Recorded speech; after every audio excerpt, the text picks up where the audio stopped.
plane was a bit low, and the pilot pointed out, if you look down, and there was an army of turtles swimming. No.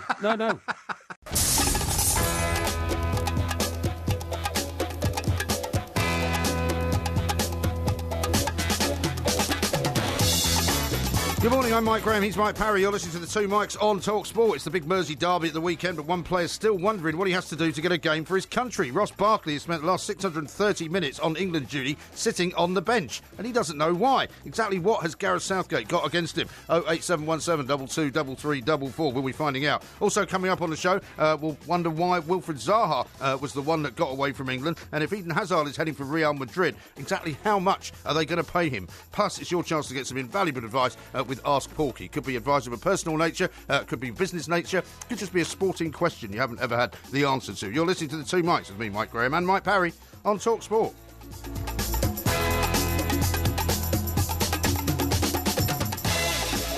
This is Talk Sport. We are the Two Mikes, and I'm delighted to say it's time to say a very, very good morning to Mr. Mike, a Porky, a Parry. Very good morning to you, Mr. Parry. Yeah, very good morning to you, Mike. You're absolutely right to focus on this issue about Ross Barkley. You know, 7 games, now 7 squads he's been called up to, the last 7 squads for England, never got a minute on the pitch. And the crucial element to all this, right, is to find out why Gareth Southgate's not picking him, is this one. Alex Oxade-Chamberlain was given the nod against Lithuania. Yes. That was obviously the... he started the game, didn't he? The competitive game, yeah. Yet none of his 76 passes created a chance. 76 passes, and not one of them created a chance. Not one of them created a chance. Does that mean most of them were kind of sideways, backwards, that kind of thing? They didn't create a chance. I can't count all 76 of them in my head. Sure. But they looked a bit crab-like, like they're going sideways rather than forwards, or creatively over a defender or something like that. Now, if that's the case... Considering that Gareth Southgate went on to say, Ross is a very talented player, I wanted to get him into the game against Lithuania, but unfortunately we did not get the chance. Right. I don't agree with that. I'm not a football expert in the sense that I've been a professional footballer and I've got coaching badges, but to say we did not get the chance when the man that you've put in place in the team to do the job has not created one single chance, shouldn't we have got to 50 passes by Alex Oxlade-Chamberlain? None of those had worked before we said, well, hang on, let's try something else, because if none of the first 50 passes have worked, perhaps Ross Barkley can come on and make something else work. Well, you would have thought so. I mean, his answer to all the questions about Ross Barkley up to now has been that he doesn't fit into the system that I'm playing. Yeah. In which case, why is he picking him for the squad? Because surely it would be better for the psychology of Ross Barkley to not be picked for the squad than to be picked for the squad and not played. Yes. Because it's almost as though he's got something in for him. Because when you look at the list of players who are playing in the same position in midfield, right? England midfielders against Germany and Lithuania. Eric Dyer,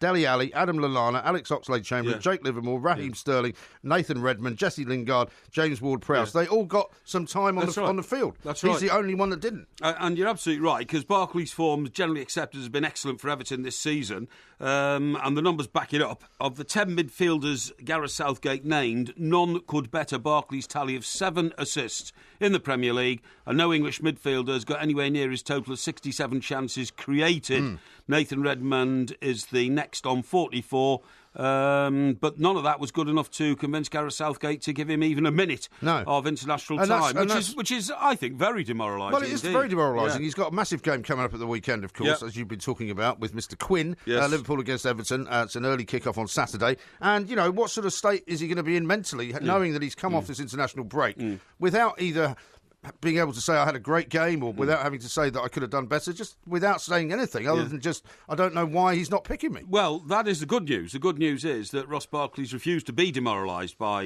the fact that he's been overlooked for selection for England, even though he's been in the squad. And when asked last night, he said, how do I feel? I'm going to go away and work on my game. But it's clearly bothering him, though, because what we do know is that when a tweet was put out to say, you know, why has he been picked 7 times and not played, he liked that particular tweet on social media. So before he actually kind of withdrew that, it's clear that it's bothering him slightly.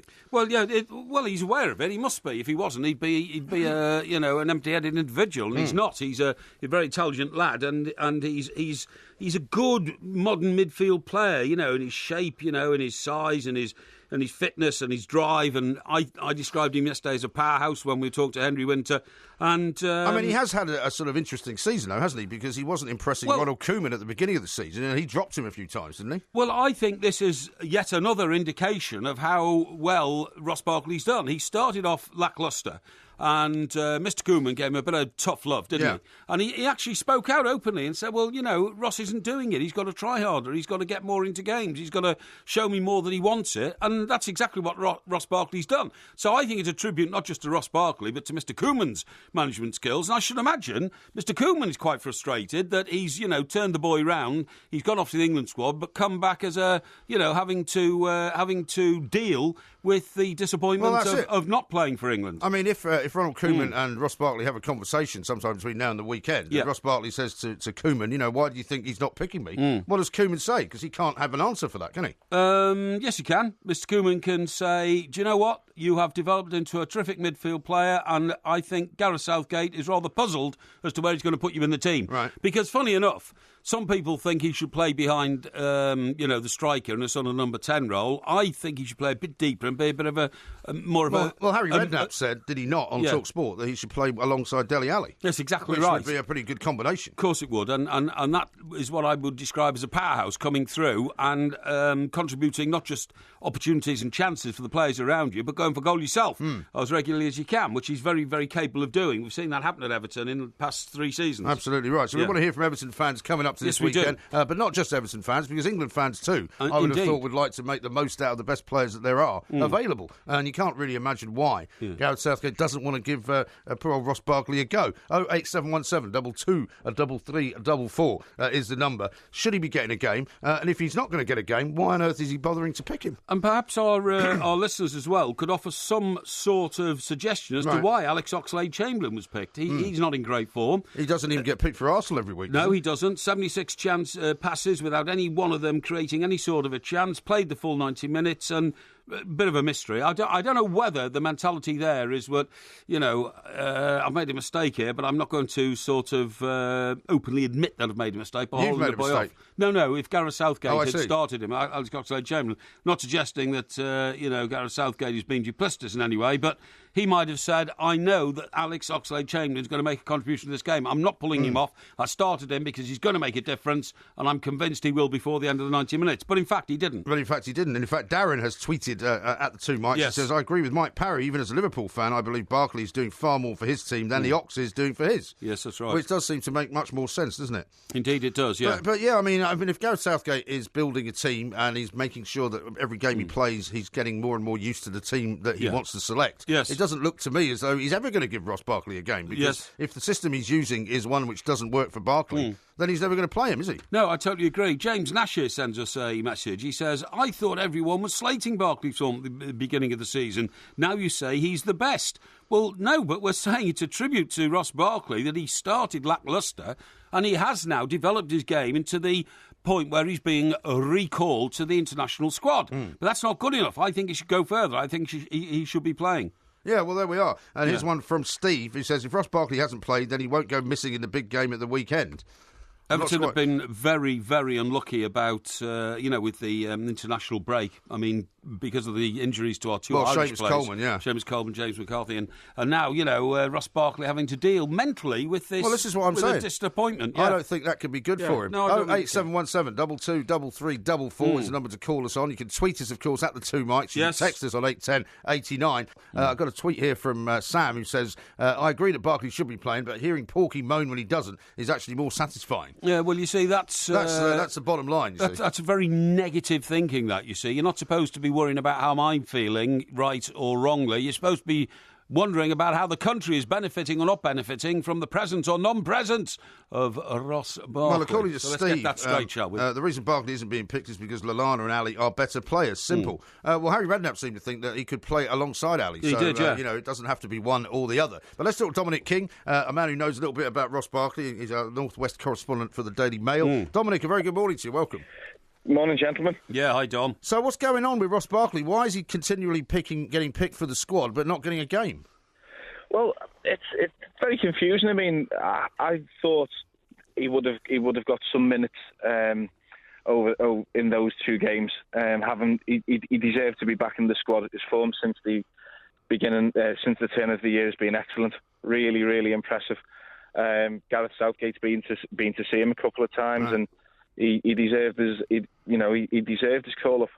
And I just thought, if he was experimenting and wanting to look at players, then there would have been an ideal chance to give Ross a run out, particularly in the fact that Gareth Southgate's never worked with him. He never had the chance to work with Ross when he was the under-21 manager, because Ross had basically been elevated into the senior squad by Roy Hodgson, and this was his first chance to be on a training pitch with him, and I thought it would have been the first chance, to see him in a game as well. The other confusing thing, Dom, is that Gareth Southgate makes a point of saying, I pick players who are in form. That's why Defoe is in the England squad and starting as England's striker. So that in itself should have been a qualification, shouldn't it, for Ross Barkley, if not to start, then certainly to come on. When I've seen your figures this morning, Oxade-Chamberlain, 76 passes in an England game, not one of them was constructive. We're told that he, actually I've got a tweet here that says that his pass to Vardy for the second goal was very key, so you may have got that wrong. OK, Dom, what do you think about that? Well, I was working off the Opta stats, and they said, that's what Opta came back with. There was no chances created by him. Mm-hmm. But no, I just thought, as well, Dele Alli played the full game on Sunday. Yes. I just thought, when he was tiring towards the end, a like for like, Ross can go and play in the position behind the striker. It would have been, when the game was won, when the game was wrapped up, it just would have been a good, maybe to get him on. Yeah. Well, it's the thing about the sort of the number of games that he hasn't been able to play in, not just for Gareth Southgate, but for other managers as well. Ryan says this: it's irrelevant that Barkley wasn't picked to play as England won, so Southgate's decision was justified, I'm afraid. But the point is, surely, if you're going to have a team and a squad which you're going to rotate in some way, how could it be possible that for 630 minutes you haven't found an opportunity to play a guy? No, I mean, listen, there are a couple of things that stand out in my mind about those, the last 7 games where he hasn't played. In the European Championships, for example, when in the game against Slovakia, the final group game, when the wholesale changes were made, and the performance was a bit limp, that might have been a time to introduce him. But he had a difficult time in France. I don't think his confidence was helped with some of the things that were going on in training. And I think Roy Hodgson was pretty strict on him with it, and how he was talking to him. And he came back from the summer with his confidence dented. Now, if we go from September to September, October, November internationals, I don't even think Ross's biggest fan would try and say that he deserved to be in October or November. His form for Everton wasn't good, but Ronald Koeman is a really good barometer on this, because he's a hard man to please. He doesn't give his platitudes out easily. But since the turn of the year, he's got Ross back playing well, and he's talking about him positively. And he's not doing it for the sake of it. He's doing it because Ross has deserved it. So you think Koeman was responsible for turning him round? Ross didn't just sort of pull himself together. Koeman's, what people are calling tough love, really worked, did it? He told him, didn't he, to pick himself up and shake himself about? Yeah. I mean, the manager's obviously going to take some responsibility, but the player as well. I mean, when he was left out of the squad for the first game of Sam Allardyce's, Sam Allardyce's only game, he basically said to himself, right, I'm going to show everyone, I'm going to get myself back to back in there. I don't want to be dropped again. He didn't want to go through that experience again, and I think he's he's done that. He definitely merited his place in this group. That's definitely. right, indeed. But I mean, what's he going to have to do? Because obviously we're not now going to get an international break for a while. I mean, the Scotland game's coming up in June, I think, isn't it? I mean, what's he going to have to do to sort of shoehorn his way in, basically? Well, Gareth Southgate said after the game, he just has to keep playing well for Everton. He has to keep doing what he has been doing. If he maintains his form through to the end of the campaign, I see no reason why he won't be in the 23 to play against Scotland. And France, the friendly in Paris. The two more opportunities there for him. Let's not say it's all over for him or anything like that at this moment in time. It's just, I think the key thing is that he's very, very frustrated that he hasn't got his chance. He just wants to play. He just wants to, he wants to play for England and do really well. And when that chance is gone, he's obviously very frustrated with it. That's right. Now, Dom, it wasn't a great international break for Everton, was it? Considering we've got a massive game coming up on Saturday. We've got Ross Barkley, the centre of this controversy, and of course the Irish players that Everton lost because of what happened there. Yeah, I mean, the injury, God bless Seamus Coleman, was absolutely horrendous, and we all just wish him a speedy recovery. I think he'd been possibly his best season at Everton. I agree. This year, the only one that I could compare it to was Roberto Martinez's first year when he scored. I think he scored 6 or 7 goals, and he was a revelation. But this year, there's been more to him. He's been experienced. He's been a leader, almost like another captain. And what a huge blow that is. And then the situation with James McCarthy is obviously a little bit different because of I think Everton were anxious for him to go. I don't think they would have liked him to go to Ireland, given the issues that he's had with his hamstrings, and for it to go again, particularly with Morgan Schneiderlin looking like he's not going to make it on Saturday. Bad news. Bad news. Yeah, so it could be a bit of a disappointing weekend for you as well then. Dominic, listen, thank you very much indeed. Dominic King there, just a correction as well from Lee, who says the Arsenal fan who said it was his pass, Oxlade-Chamberlain's pass to Vardy for the second goal, is wrong. Yeah. I think you will find it was Lallana who put him in. It was Lallana. So we'll just set the record straight on that one. And we vindicate Dominic King for saying I got my facts right. As always, we get them right here on TalkSport. Exactly right. Here's one from Steve the Cabbie, who says Arsenal hardly set the world on fire without Oxlade-Chamberlain. The fact that Wenger hasn't picked him might be why Southgate did. It's a sort of interesting logic, isn't it? The fact that his club manager doesn't pick him means that you should pick him for his country, because obviously the club manager's wrong. I don't follow that at all. No, neither do I. That sounds completely bonkers mad. But we'll take more of your calls. 08717 22 3344. This is TalkSport.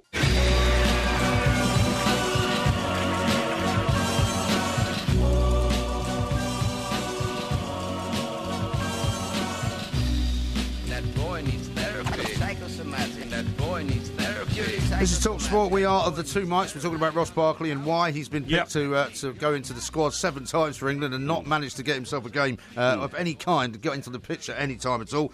Phil, who's the guy who said that it was the Ox who made the pass for the assist for Vardy's goal, is still arguing the case. He says, look, I said he made the pass, but what I said was he made the pass to Vardy through Lallana. Oh, I see. So he actually passed it to Lallana, who passed it to Vardy. It was a second-hand pass. Second-hand pass. Yes, so does that mean he gets a second-hand assist for that? Well, no, he doesn't, actually. You only get an assist if you directly supply the ball for the goal. So I think Phil needs to get over it and move on, to be honest. Lots more to talk about. Let's look to Steve, though, who's an Everton fan. Yes. You need to call us as well. 08717 22 3344. Hang on, let's go to Richard instead. Sorry, he's not there. Richard, very good morning to you. Morning, fellas. How are you? Yeah, very well. What would you like to say? Yeah, well, as I just said to the researcher there, I was on the Drive show maybe last week, the week before, and I was responding to Dean Ashton's comments where he compared Ross Barkley to Paul Gascoigne. And I said that I believe that Ross Barkley is nowhere near as good as non-Evertonians believe him to be.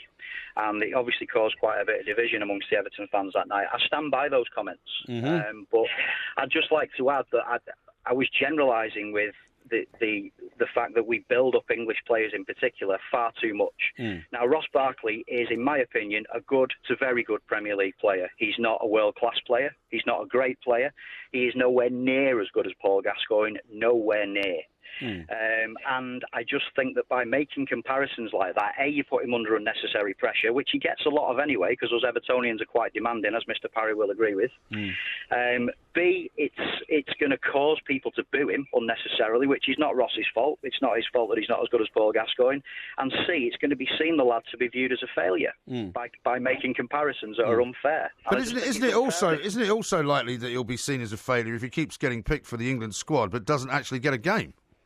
Well, of course he will. But again, that's not his fault. It's not, he doesn't cheat. It's Gareth Southgate that makes those decisions, or Roy Hodgson's previously. Do I believe he should be in the England squad? Yes. But with the current state of English football, it's a bit like saying you're the best looking fella in the Burns Clinic. It's not a great accolade. You know? But Richard, to say he's not a world-class player is not a fair comparison to anything, because there's only about 2 world-class players in the whole of the Premier League who are English anyway. So, well, that doesn't matter. What I'm saying is to say, he's not world-class. Well, that's quite an important point, though. And the other thing is, I do get irritated when people compare, a midfield player today to Paul Gascoigne.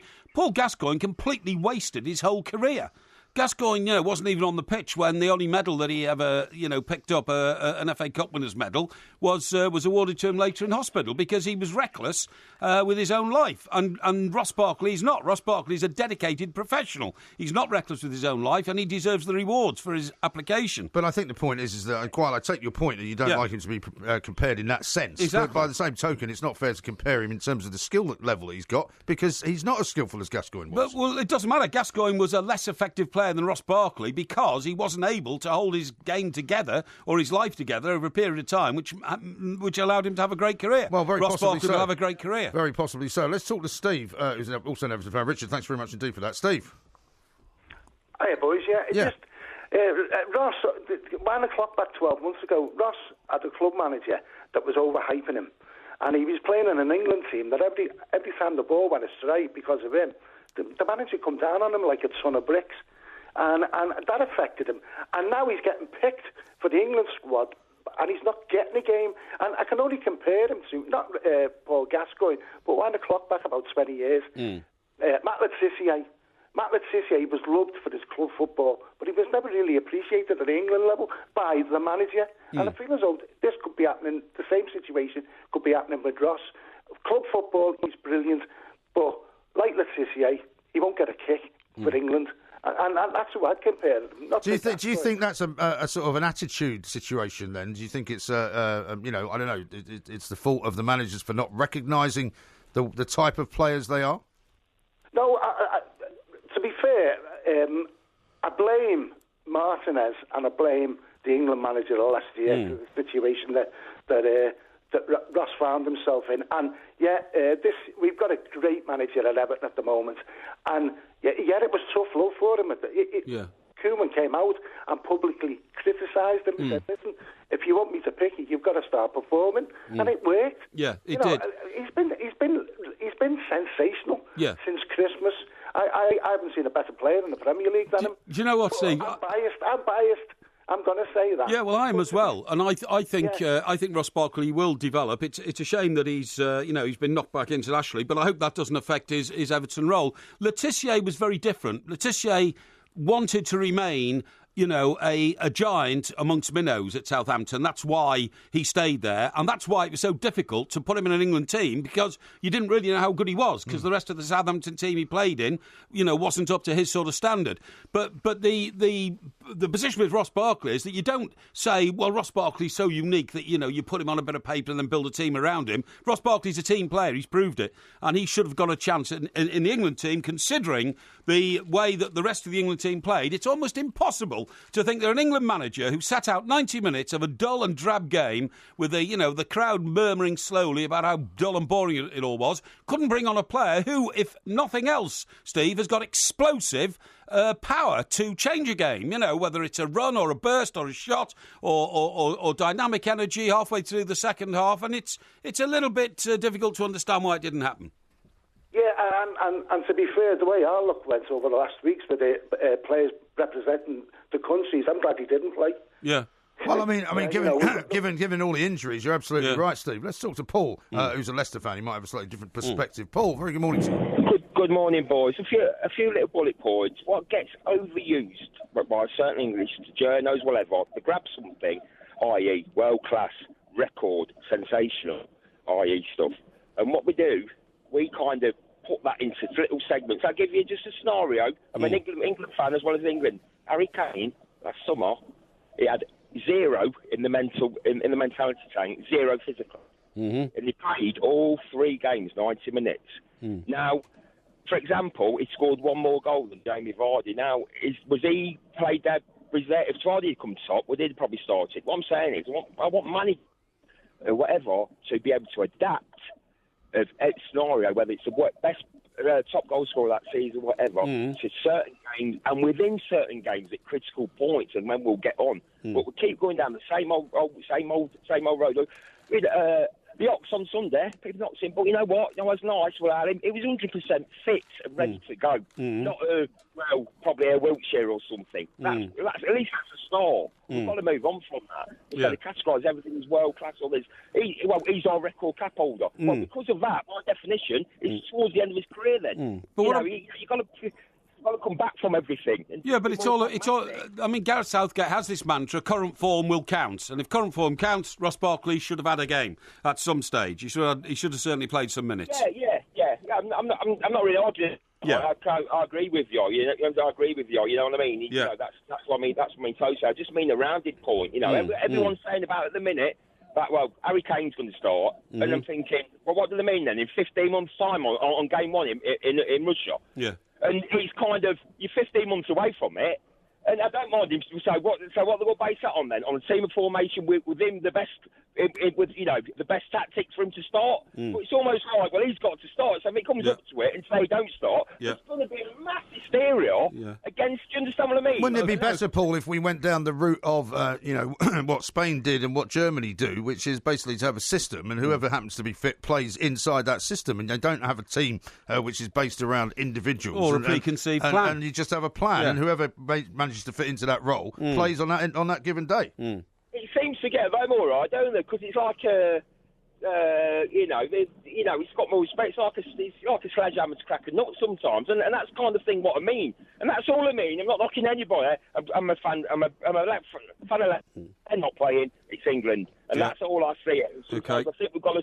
That's all. Okay, all right, Paul. Thank you very much indeed. I mean, I hope in some ways this will motivate Ross Barkley to have a sensational game on Saturday at Anfield. It may because do. he might come back and be so frustrated. Yeah. And say, so you don't think I'm any good, Mr. Southgate? I'll show you today. Yeah, exactly. Yeah. He may well do that. Yeah. James says, what about that awkward moment or that awkward feeling when you can't name a world-class English player? Because you said, there's maybe 2 world-class English players in the Premier League. But I wasn't trying to be... Well, Dele Alli, I think, wasn't is trying one to of be them. difficult. You think Dele Alli is one of them? I do. think that's probably a good shout. Is there another one, though? Well, that would be the question. Maybe we'll have to ask the audience. Maybe. 08717 22 3344. Can you name 2 world-class English players in the Premier League? This is Talk Sport.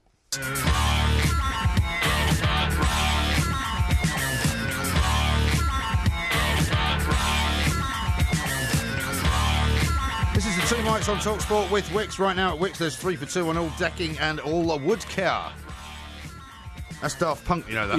Yeah, no, there is. Robot Rock, you know it is, do you? Yeah, it is, You're a big fan of Daft Punk, are you? Sorry? Are you a big fan of Daft Punk? No, I'm not, no. In fact, I don't even know what Daft Punk is. I just happen to know the title of the record. Yes, because I'd been researching something to do with that record. Oh, okay? really? What's that then? Now, you know when Everton's new stadium gets built... Which we're still talking about Everton. Yeah, well... People are already moaning that we've been talking about Everton for 45 minutes. No. This is very relevant. Is it? Or any stadium. Or any new stadium that's going to be built. Or any new house. Any new housing development. Are you having any houses built for yourself lately? No, I'm not, no. No, the revolution that's coming is that bricklayers are going to be replaced by a machine called SAM. And SAM stands for Semi-Automated Mason. Oh. Right, now what does a mason do? Mason, they're the ones that screw up all the judicial decisions in the country. No. A mason, not that kind of mason. Was a man who dealt with stone, okay? The stone masons. Oh, the stone masons. Yeah, they're not the people. Freemasons. Not the Freemasons at all, no. The ones with the funny handshakes. No, not Doesn't them. do a funny handshake. No, you idiot. They build cathedrals, the masons, and you see the word stonemason now, usually above a funeral director's shop. Why? It says funeral directors and stonemasons, because they make the headstones, don't they? I see what you mean. But anyway, look, get away from all that. The point is, if Everton get all the planning permission, we start doing it, then this SAM, semi-automated mason, is a robotic bricklaying machine, which can work at 6 times the rate of a human bricklayer. Right. A human bricklayer can lay about 500 bricks a day. A human bricklayer? A human bricklayer. So you just call it a bricklayer? A bricklayer, then. But a robotic bricklayer can lay 3,000 bricks a day, okay? That's an awful lot, isn't it? It doesn't have to stop for tea. It doesn't have to stop for tea. Doesn't have to stop for lunch. Now then, it gets even better. That is if we import the machine from New York-based construction robotics, okay? Yes. However, our friends in in Australia, okay, have invented a machine in Perth in Western Australia. I've been there, great city, Perth. It's the most remote city in the world, you know that, Perth, don't you? is that right? Yeah. I just saw a story, actually, today from Perth where they had to shoot a crocodile because it was hanging around this beach. Yeah, and they were trying to shoo it away, but they wouldn't go anywhere, so in the end they had to shoot it. So they give it one, bang, get out of here. Exactly. So anyway, in Perth, they're inventing a machine which works at 20 times faster than a human bricklayer. Oh, right. So there's two sort of vying automated machines Yes, here. yeah, but it means... What sort of size is it, do you think? I can tell you exactly. I've seen diagrams of it. It is, in fact, about the size of a big cupboard. Okay. And you put the bricks in one end, and it's got robotic arms on the other end.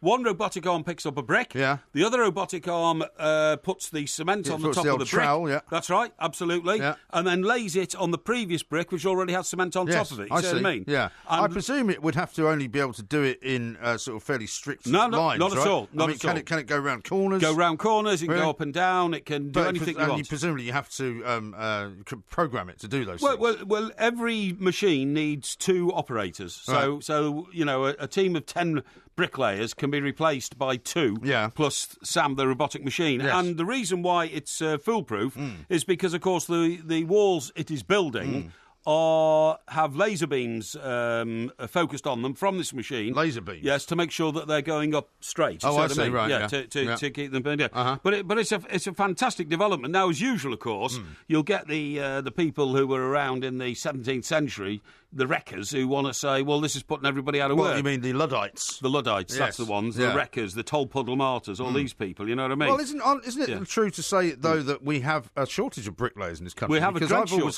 always heard when there's a big housing boom, that the problem they have is getting enough men in to actually build the houses. I have a mate in Scotland, right, who runs a very big scaffolding and pointing company. Pointing is building walls, right? You know, the pointing work. Yeah, because they have to repoint them sometimes. The repoint and all that kind of stuff. Yeah.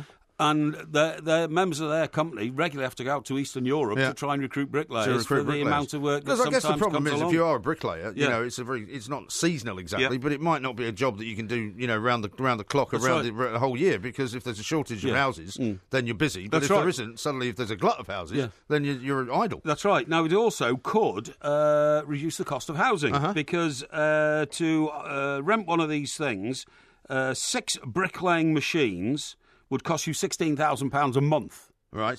But, I mean, they do so much work that actually one bricklayer alone could easily cost you £4,000 a month. Do you see what I mean? Well, one could, and also if you were talking about having 10 to do the work that this one machine can do, that's 40 grand, isn't it? Yes, exactly. That's exactly what I'm saying. Yeah. So you know, it's a revolution in the building business, and I can't imagine why it's taken so long to invent one. You'd have thought it'd be fairly easy. I mean, if a robot can build a Jaguar car, right? Yeah. Then have they got robots that build Jaguars as well? Then yes, they have. Yes, it's a mystery to me that it's taken so long to find a robot to build brick walls and stadia. Yeah, you know. But we should have invented this a long time ago. I'm not sure they're going to be building that stadium out of bricks, are they? And you mocked me for that. But what else do you think they build it out of? They don't build everything out of bricks. They build things out of concrete sometimes. Yeah. They build things out of, you know, other kinds of materials. You will find... You know, I would imagine that if you went to Wembley, for example, and you went and tried to find a brick wall, you might not find that many of them. Oh, you would, because the gaps in between the girders are usually filled in by bricks, not concrete. Right.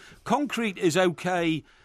for piles, that is, you know, huge pillars of concrete which support the building on top of it. Exactly. And concrete is fine for putting on the base, the foundations. But when you see buildings when you going build up them in up London, the side, they are bricks. No, but you see buildings going up in London, for example, the one just around the corner here, where there's going to be the massive big new hotel. One Blackfriars. One Blackfriars. Fantastic building. Just on the south side of Most Blackfriars of that's glass, actually. I haven't seen any bricks in there at all. Well, there are bricks in there, believe me, because... I don't believe you, because I've looked at it every time I go past it, and there aren't any bricks. Well, you're not looking closely enough. There are bricks in there. Okay. And you've got to remember that part of my academic tuition was to do with building buildings. You did 1 year at the Polytechnic of Nottingham. No, in urban estate management, and then you left. The University of the Trent, I did the initial foundation. Nottingham Poly. the foundation year in urban estate management, 1/5 of the course was about how to build a house, which I could now do. That's well, not you a could build problem. 1/5 of a house. No, I could build a house, no problem at all. Really? I know the basic principles of it. I would never want to live in a house that you'd built. No, well, you say because I think it would be shabby workmanship. But well, you see, just one insult after another. Talking about that, by the way, I've come across something in one of my scientific journals which says that we're all suffering, or we'll soon all be suffering from wobbly building disease. Wobbly building disease. Yeah, it's like an illness. Well, buildings these days are built in such a way that they are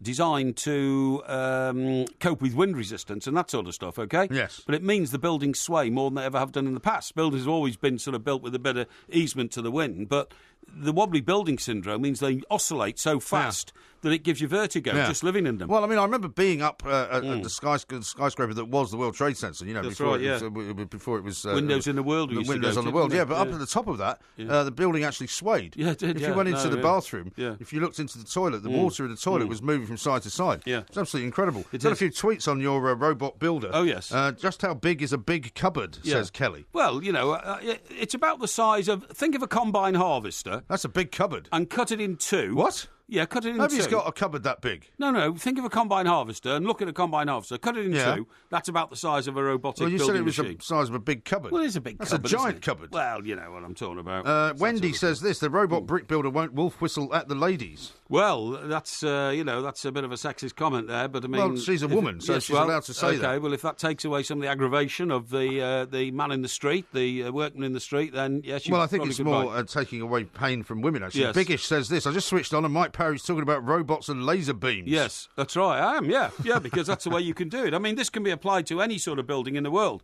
Patrick says, does the bricklayer have as many robotic arms as the automatic shirt press? People love that. Yeah. They still remember that automatic shirt folding machine. Well, I'm not surprised. Which was horrendous. If I could find one, I'd buy one. Ian says the new Everton ground will be made out of planks.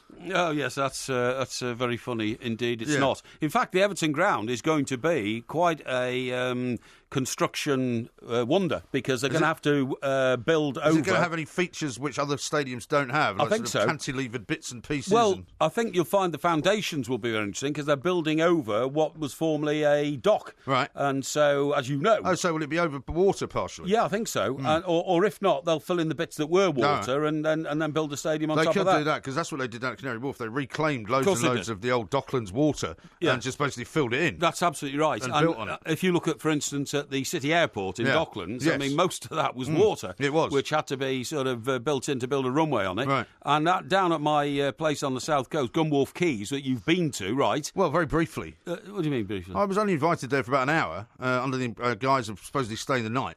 And then I discovered that I wasn't staying the night because you bought me a one-way ticket on the ferry to go to Portsmouth. I didn't want you in where my you said yeah. I was going to stay in a hotel. Yeah, well, I put you in a hotel. Which we finally, in the end, we were staggering about the town for about an hour I'm and a half. I'm not talking about my penthouse, overlooking the English Channel and the Isle of Wight. I'm talking about we went to Gunwharf Quays, the shopping centre, right? Is this like the penthouse where people have seen your chair, by the way, which has got all that the horrible carpets and it's a horrible the £3.50 Everton rug? No, that's a different abode. Okay. But what I'm saying is the actual shopping development there is called Gunwharf Quays. Oh, yes. And that was an abandoned and derelict area of Dockland. Funnily enough, it looks exactly like that now. No, it doesn't, and that's a very rude thing to say to the people of Portsmouth, I tell you. Well, I've been to Portsmouth. You're not making friends. I've seen Portsmouth, and it does look a bit like a dump. I'm sorry to say that. That's an outrageous thing to say. It's very true. The regeneration of Portsmouth is one of the wonders of the South Coast. Well, when they finish it, maybe. This is Talk Sport.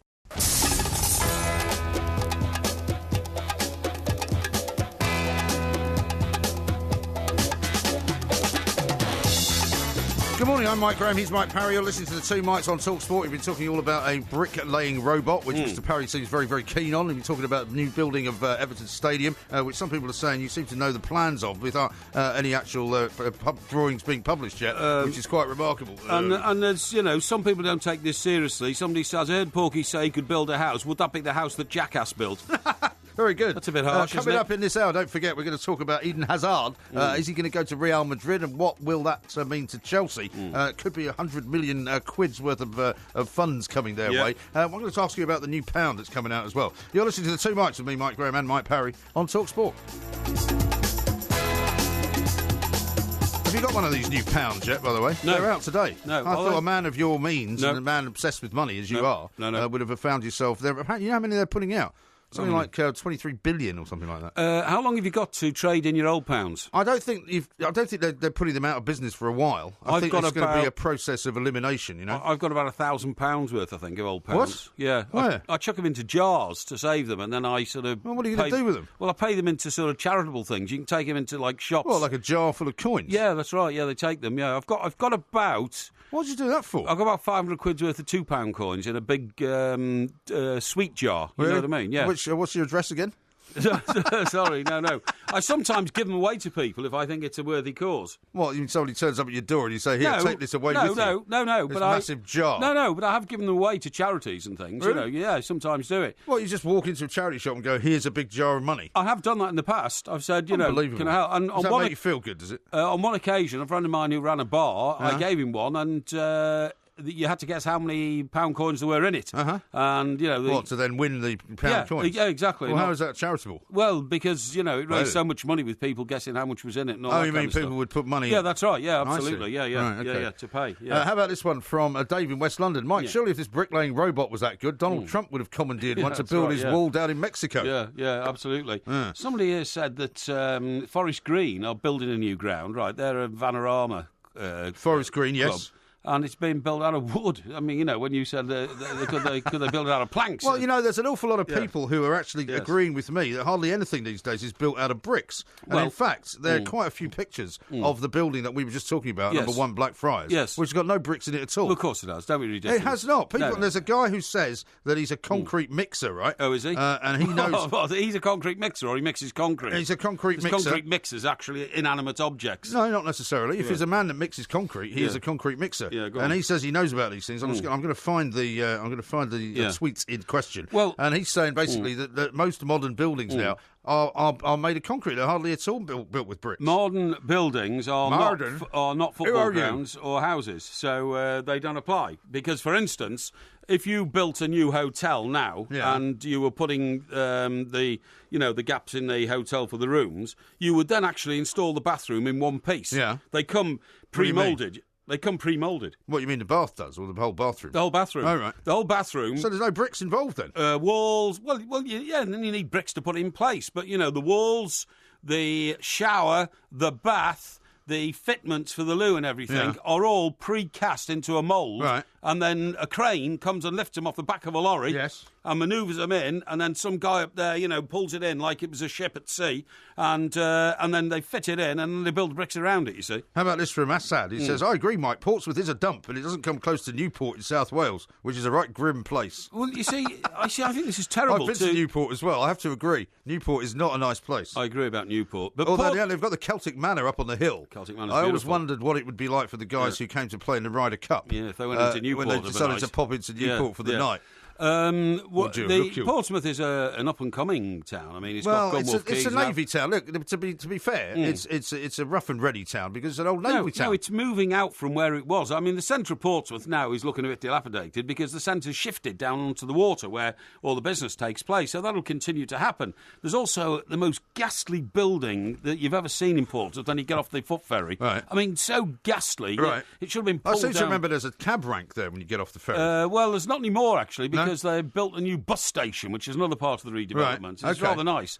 We walked through that, but then there's a cab rank on the other side, isn't there? No. They've had to shift it all because the bus station's expanded now, you see. Well, what could possibly be nice about a bus station? Well, it's very nice. It's like a cantilever bus station. A cantilever? Yeah, that's the word of the day, isn't it? But if you go round that to the other end and then go towards the entrance... You can't have a nice bus station, sorry. You can. There's no such thing. And then go to the entrance to Gunwolf Quays, right opposite. The most ghastly building I've ever seen in my life. I mean, even if they don't knock it down, just paint it or put up a big wall in front of it or something. Yeah. It's so horrible, it gives you a terrible impression. You're slagging off your hometown. Well, I'm only saying that, I'm trying to motivate them to pull that building down and do something with it, which Alan will be says good. this, how does Porky know what a big wardrobe looks like?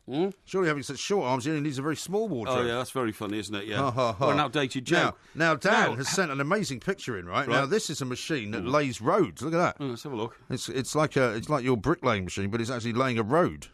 That's incredible. Isn't that amazing? Do you know what it looks like? That reminds me of a like revolutionary loom in a mill in Manchester in the 17th century. And do you know what it's called? A road printer, Eco. I bet this is one of those 3D printing scenarios. I bet it is, yeah. Where people are actually now printing your own road. That's right, yeah. That's great, isn't it? It's incredible. So just to explain to our millions of listeners, if you imagine a loom in a woolen mill which suddenly pushes out, a blanket or something like that, that's exactly what this machine is doing. But except it's pushing out sort of a cobbled road. It's a bricklaying or cobble-laying road. Yeah, I found this tweet I was talking about. Stephen says this: I just drove past one Blackfriars. It is mainly concrete structure, and I drive a concrete mixer. Right. There you go. Yeah, okay. Well, okay, you drive a concrete mixer then. You're not a concrete mixer. Yeah, all right. Well, I mean, so you're a lorry driver, basically, but thank you for your contribution. He's an expert. The show. Porky knows now about the building game, that says Joe, and he sent that picture in there. Look, there's a building, and it's made totally of concrete. Yeah, well, no bricks that's a pre-stressed concrete building. The one here says, how long will it take to brick up Porky's mouth with this machine? And that comes from somebody who's very unhelpful indeed. Yeah. Steve. Pickles says, we measure the size of a cupboard in combine harvesters or fractions thereof. Very educational this morning. Yeah, exactly, yeah. Only you could measure the size of something in one or half a combine harvester. Well, why not? Because people know exactly. You see, what you have to do is you have to use imagery to be able to explain things. Now, I thought we were going to talk about Eden Hazard because... Yeah, we are. Real Madrid... Well, we've run out of time now because you've been talking all this rubbish about concrete mixers. Well, I didn't. I merely gave my expert opinion on how to build a new football stadium from the experience of my academic training. Academica. This just in, right? Do you know what's going on in Iceland at the moment? Iceland! Yeah, which is, of course, the last competitive tournament game that England played. Well, it's actually not the last one, is it? But they lost to them, right? Apparently, they've got a record-breaking baby boom going on. 9 months on from humiliating England at the Euros. No. It's true. You're having me on. I'm not having you on. This is a story I'm looking at right here. It's been sent to me by somebody who's got an interest in these things. So, on the small Nordic nation of 300,000 people, right, is now having a record-breaking baby boom. A record number of births in Iceland over the weekend of March the 25th, 26th, which is exactly 9 months after the Euros. Isn't that amazing? If England had won the game that night, we'd have all gone out and got smashed on drink. What did the Icelandic do? Yeah. They go and they copulate. I don't think you can say that. It's a family show. Well, copulation is an acceptable Yeah, well, don't word. say it again. Okay. Thank you very much indeed. We will talk about Eden Hazard very shortly. This is Talk Sport.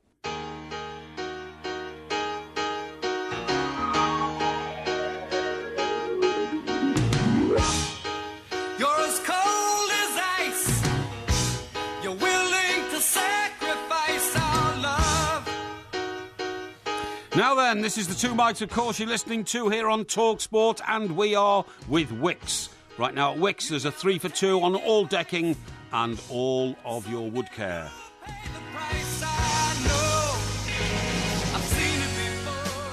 Cold as ice. Yeah, cold as who ice. does that? Now, hang on, was Come that... I know you know this one. Yeah, Cold as Ice. Yeah. You're as cold as... Was that the same group that did Silver Machine? No. That was Hawkwind. I want to take a ride. No, that was Hawkwind. On a silver machine. No, that was Hawkwind. Well, it sounds a bit like the same. It sounds like Hawkwind. Well, have another go. Okay, Cold as Ice. Yeah, go on. And there's that sort of banging piano type thing, isn't there? So there's obviously a piano player in the group. So I'm There's as a cold guy as who's ice. in the group who's got the same name as the guy who's in another group. Oh, is that if right? that helps you. Okay. But they're both completely different guys. Completely different people. But I see both pop stars, you mean? Yeah. Really? Yeah. There's two of them? Yeah. Al Two of them Stewart. with the same name. It's not Al Stewart, no. No. Come on. Well, you have to tell me, come on. All right, it's Foreigner. What? Foreigner. Is that the name of the group? It's the name of the band, yeah. Foreigner? Foreigner. What a bum name. I've never heard of them. You've never heard of Foreigner? And what's the name of this What about pop I've star? been waiting for a girl like you? You know that song? How does that go? I've been waiting for a girl like you to come into my life. You know that one? Yes, I kind of, You know yeah. that one? It's like a very sort of soft ballad. Yeah. Rock ballad. Yeah, I don't like ballads. They're a bit soft and mushy. Okay, all right. Who is the rock star with the Mick name? Jones. Mick Jones. Mick Jones, yeah. There's a Mick Jones in Foreigner. There was a Mick Jones in Manfred Mann, wasn't there? No. Who was he? No, there was Mick Jones in The Clash. Oh, The Clash. Right, yeah. Okay. Yeah. Right, all right. Well, that's all very interesting. So why are you telling me all this? Because we're cold as ice, because we're looking at poor old Jermain Defoe, right, who has come back. Poor old Jermain Defoe, who's now decided, right. Well, I told you yesterday how he's so anti-alcohol that when he goes to restaurants, he asks for the white wine to be taken out of any sauce that might be cooked anywhere. In which course, of course, it's not the same, is it? It's a completely different concept. Well, you can't do that. He now says that he wants to become a vegan in order to maximise his bodily strength. Well, right? I think you should. But not only that, right? Not only that, he, like an awful lot of other athletes, goes into what is called a cryotherapy chamber. Yes. Where the temperature is 130 degrees Celsius, minus 130 degrees Celsius. Can you imagine how cold that is?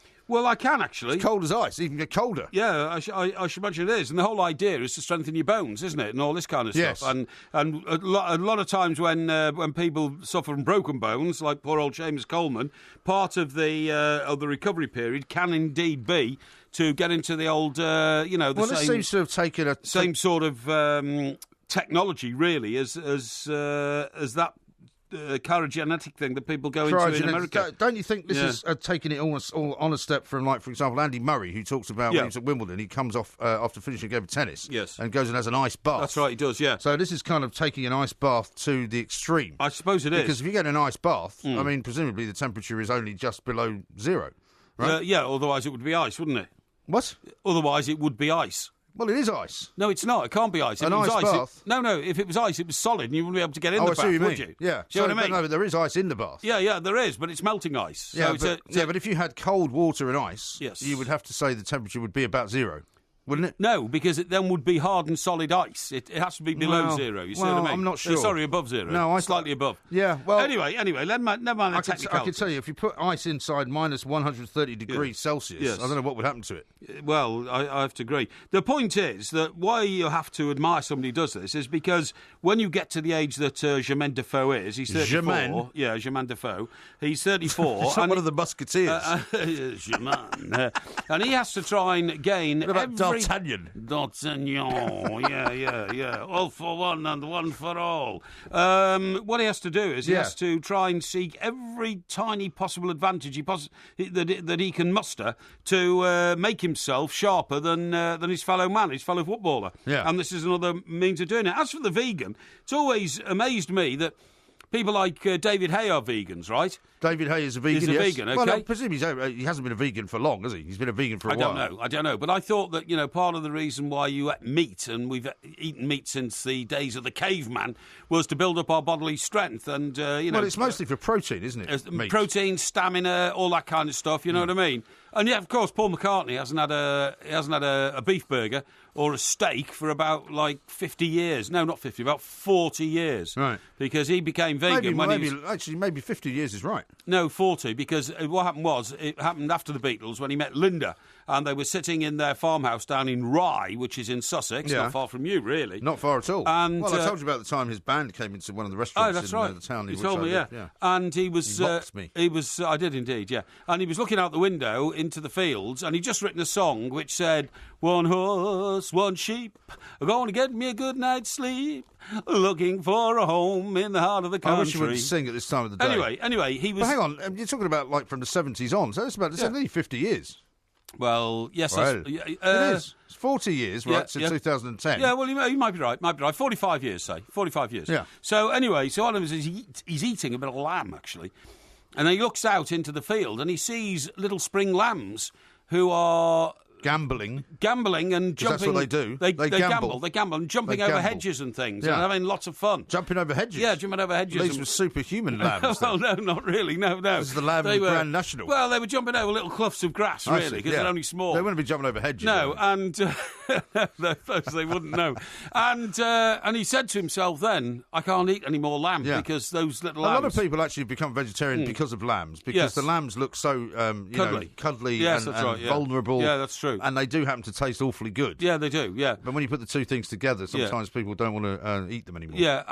When we eat meat, like lamb, is it lamb, or is it like lamb older sheep? How do you tell the difference? What?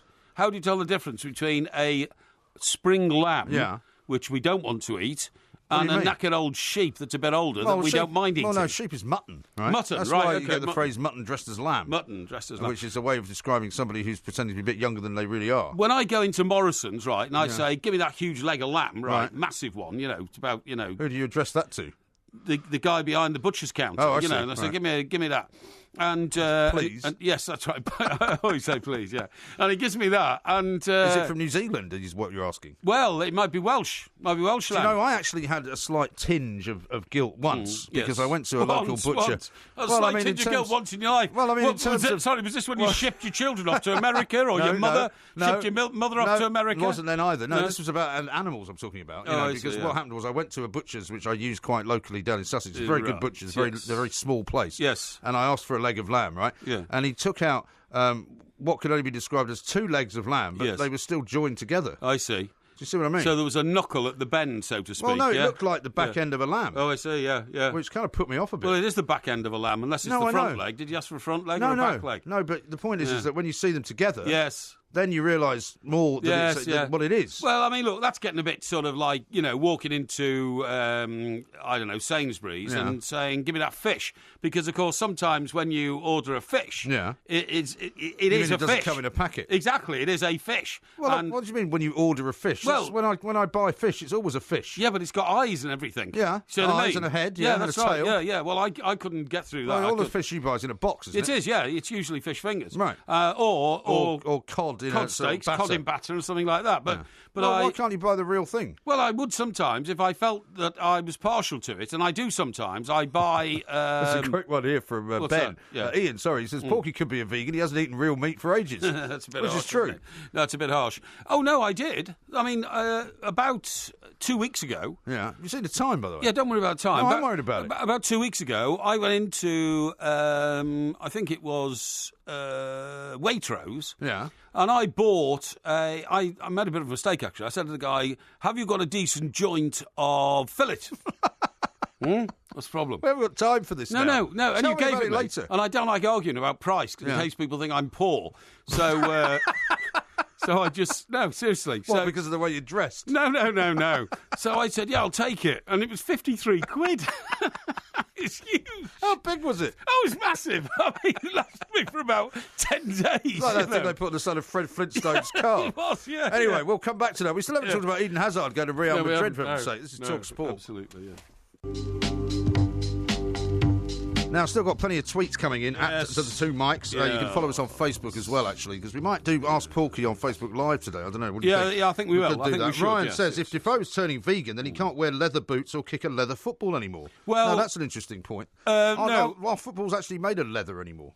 No, I don't think that's the case. I'll tell you why. I think that the reason Jermain Defoe has speculated or maybe even committed himself to going vegan is purely for health reasons and to keep him as potentially fit as he can be as a footballer at 34 years of age. Yeah. The reason that some other people go vegan is because they do object to animals being used in any form by human beings. Right. But I'm so not you're saying if he's going vegan for purposes of diet, health and making his body work better, then it's not necessarily a sort of a position where he wouldn't be able to come into contact with anything else from an animal. I can't speak for him, but I mean, I get the view that as an athlete, hey? I'm sure he's very happy about that. No. I get the feeling that he's doing it purely for reasons of his own personal fitness. Right. It's not like some of these sort of wackos who go around saying that I'm only wearing canvas plimsolls. Well, I don't think to wear leather shoes. That doesn't make somebody a wacko. That just means that they have a very strong belief in something. To wear leather shoes There's nothing wrong with that. Is against my principles. Well, you don't wear leather shoes much, do you? I do. Yes, I do. You wearing leather shoes today? No. What are they made of? They're made of a composite, which is what trainers are made of. Yeah, right, okay. Absolutely. How about this from Mike? He says, I don't want people to think I'm poor, says Porky. It's probably best then if you don't put pictures out of your flat. No, well, I didn't actually. By the way, the upholstered chair. Oh, actually, got to tell you a story about that, right? Only this could happen to you, right? Yesterday, after the show finished, we repaired to a nearby hostelry. We did. To discuss matters of state. Yes. And to think about what we were going to do on the show this week, yes. right? Now, you had a message to call your upholsterer. Well, right? that was during the programme. The upholsterer rang me because, I'm trying to arrange for them to get round there and sort out the chair, which everybody's seen now. A spring has sprung at the bottom of the chair. Is it still bust? I mean, how long is it going to stay like this? Well, until it's repaired. Yeah, but how long now, though? About 2 weeks, isn't it? Yeah, it's about 2 weeks, yeah. Now, what happened was the upholsterer very kindly rang me back during the show. Now, he obviously wasn't aware you were on the radio. He wasn't aware I was on the radio. No. Now, the problem is, I've said this to many people all the time, the one thing you have to do when you leave a message on somebody's answer phone is enunciate the number very, very clearly. Yes. And sometimes when people are in a rush and they just say, dial, you can misinterpret it. You can. So what happened? Although you can, of course, hit the numbers, or in my phone anyway you can, or in my system. Yeah. If you hit 55, you can get back to the number that just called you. Yeah, but what happened there was it came through a switchboard, so it doesn't work if you come through a switchboard. Well, you say that. You say that. Anyway, the next thing I know, you're on the phone. Yes. Saying to this guy, oh, hello, it's Mike Parry here. Yes. Can I speak to the upholsterer? That's right. To which the guy at the other end is clearly very befuddled and saying, I don't know what you're talking about. He said, Why are you ringing me? He said, this is a gym. It's a gym, yeah. He said, and I'm in charge of the gym. It turns out that you've rung a gym in Sutton. That's right. Bizarrely, right? Which is obviously, presumably, because you've got the same area code for the upholsterer. That's right, yeah. But not only did you ring the guy who runs the gym in Sutton, but the guy who runs the gym in Sutton had been listening to the show and recognised your voice. Yeah, he did, and said, "Are you Mike Parry?" He said, to which you said, yes. I said, yes, I am. He said, is this a joke? No, he said, this is a hoax call. I said, why would I ring you on a hoax call, mate? I said, I'm trying to find my upholsterer. Yeah. And he wasn't in the gym, was he, the upholsterer? He wasn't in the gym, no. So then you passed the go on to me. So he said, golly, he said, that's amazing. I've just listened to you guys. He said, you've got a great voice, he said to me, and I said, yeah. So I started getting slightly embarrassed by his fulsome praise. Yes. And so I passed him to you. And he said, I said, are you the other Mike? I word with the other Mike, because I've got to get the drinks Anyway, in, his name was Shane, and we promised to give him a name check today, because it was such a bizarre thing to happen.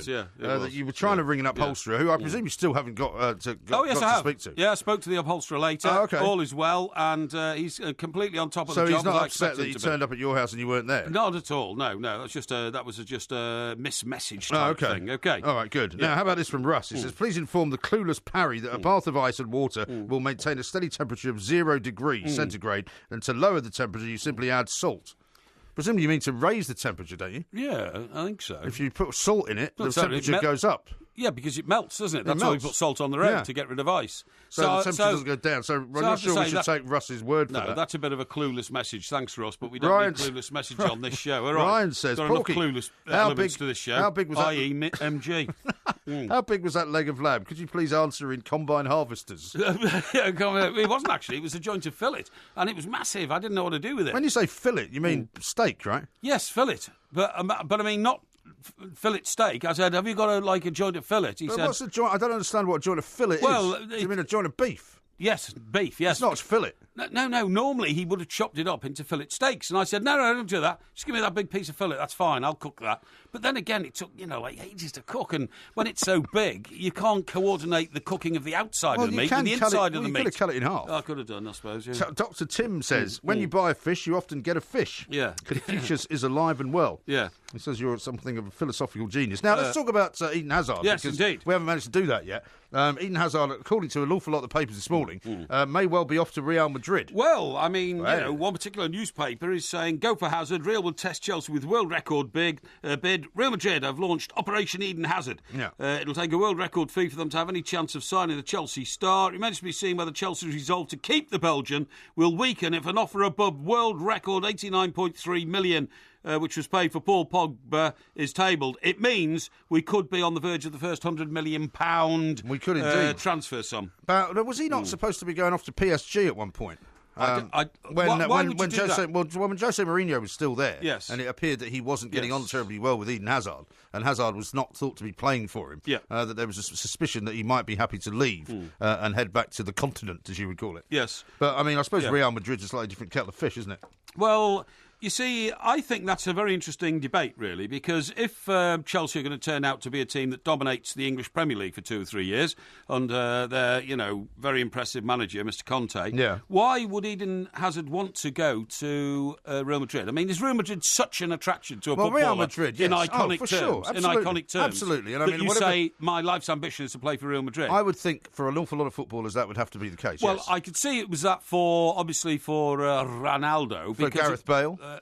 Well, that quite surprised me because Luka Modric. Certainly for Luka Modric, but Gareth Bale as a Welsh boy, I mean, He was a very, very good footballer. I actually thought he would probably have gone to Manchester United. Yeah, but surely even you would see that Real Madrid... But Real Madrid has got a certain sort of je ne sais quoi. And a massive cachet, yeah. Yeah, I suppose you're right, except... I mean, it is one of the old sort of established names in the football world, isn't it? Yes, of course it is. I totally agree with that. And it's probably the second richest club in the world. Yeah, I mean, much more so even than, say, Barcelona.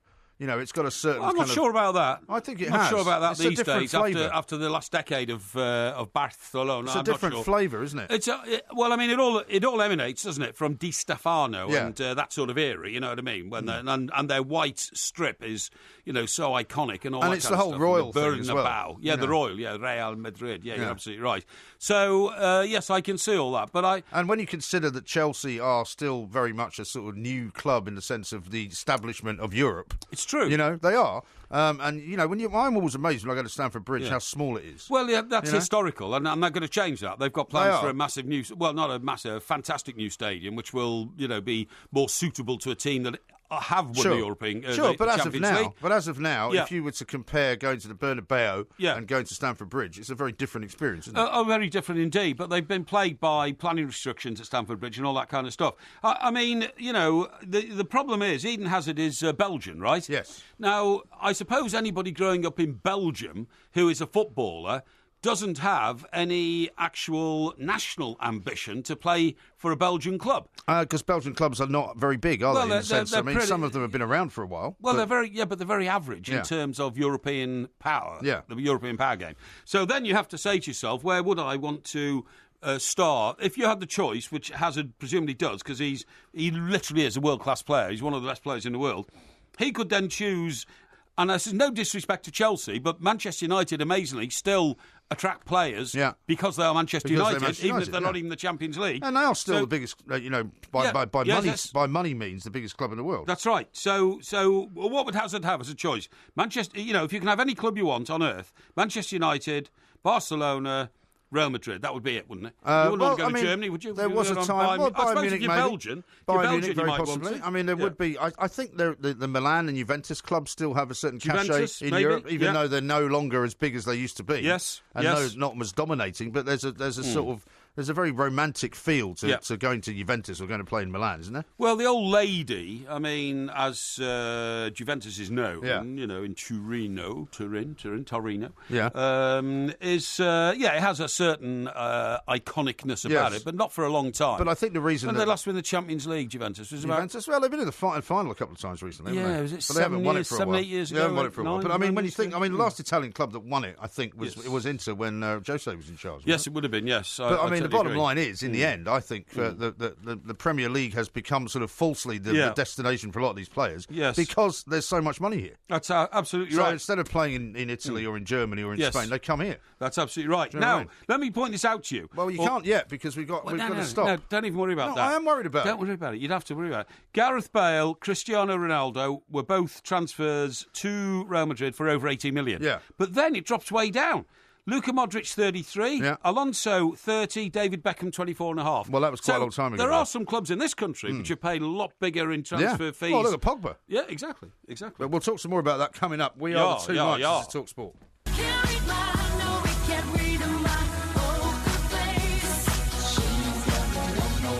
This is the two mics on Talk Sport with Wix. Right now at Wix, there's 3 for 2 on all decking and all wood care. Now, a lot of people have been reacting to our friend Russ. Yes. Who said that if you put basically salt in the bath with the ice and the water, it will lower the temperature. Yes. We told him that was untrue, Absolutely. which in fact is correct. We are right about that. Of course we're right. A lot of people say, no, it does lower the temperature. What it lowers the temperature of is it lowers the temperature at which the water freezes. Exactly. It doesn't lower the temperature of the water. Absolutely right. So that means that basically the water will not freeze until it gets a bit colder. Yeah, that's right. That's what it means. Well, why do you think they put ice on the roads in the winter to melt the ice? What? Salt on the roads in winter to melt the ice. Most of the salt in this country. Because it doesn't lower the temperature of the ice. No. It lowers the temperature at which the ice will freeze. Exactly. That's absolutely right. Most of the salt in this country comes out of a mine in Congleton, which is in Cheshire, stockbroker belt country of the north.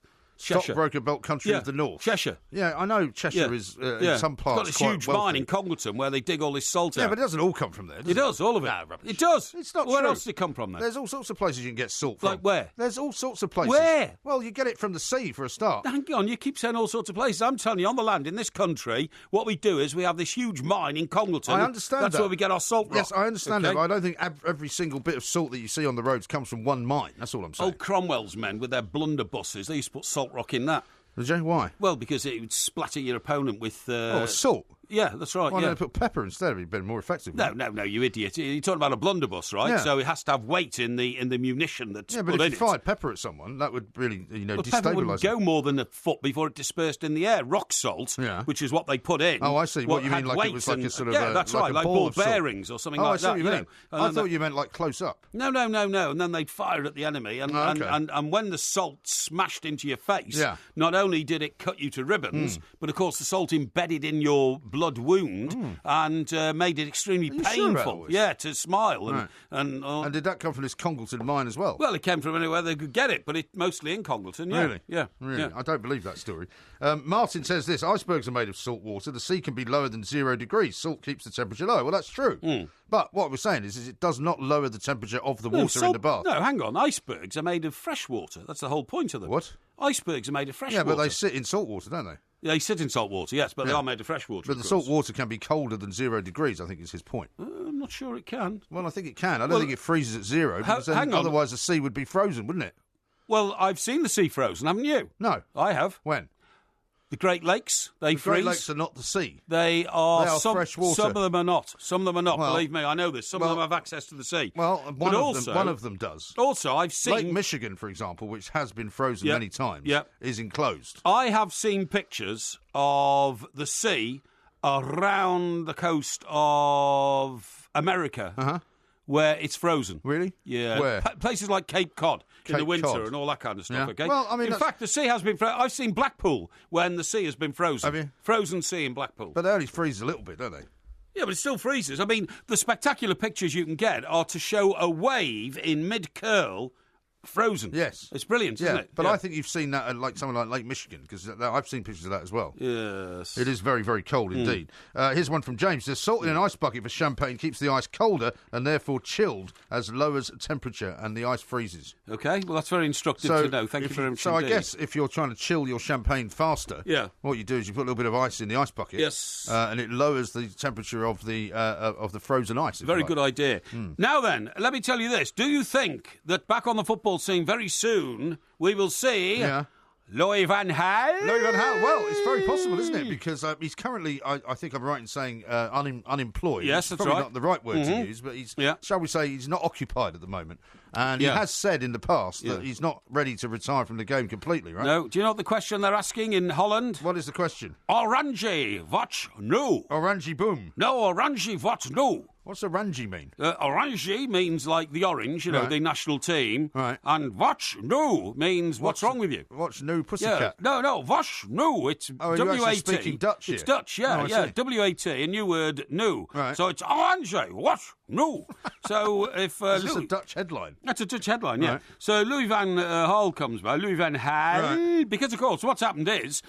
Old Danny Blind has had the boot, hasn't he? Yeah, he has. Because they've just not done anything in the qualifying competition, despite the fact they've got some great players like Arjen Robben. So you have to say to yourself, maybe Shave will recruit Steve McLaren. Steve McLaren could do well there. Steve McLaren's very successful at... when did Holland become so bad, by the way? Well, I was about to say to you... they've always been one of sort of football's great countries, haven't they? Unbelievable. I mean, it's equivalent, isn't it, to the West Indies. Do you remember when we were kids? The most fearsome cricket teams in the world. Gary Sobers and all that. Yeah, with the West Indies, weren't they? With those huge guys, Malcolm Marshall and all people like that. That's right. And then in the space of a decade...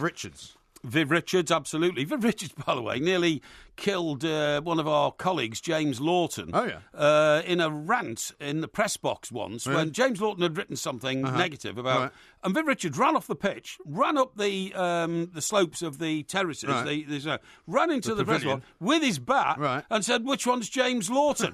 And, of course, it's one of those... Don't tell them who the president is. You know what I mean? Right. Now, look, we have to stop again because you're talking over the time. Yes. But we'll come back to Holland and Yes. we'll come back to cricket as well. This is Talk Sport. Yes.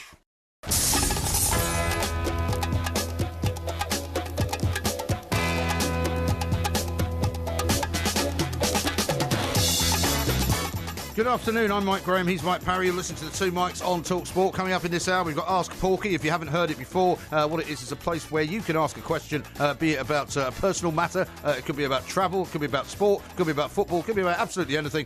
Porky will answer it. He's here to help. So all you've got to do is tweet us at the Two Mics or look for us on our Facebook page and you can put a question there as well. Also, we're going to be talking about pet wine because a woman by the name of Taryn Naam is coming on. She's come up with this idea that you can give your cat or your dog a nice little glass of wine. That's right. Would go along with their dinner, which sounds like a very bizarre idea indeed. You're listening to the Two Mics with me, Mike Graham, and Mike Parry on Talk Sport.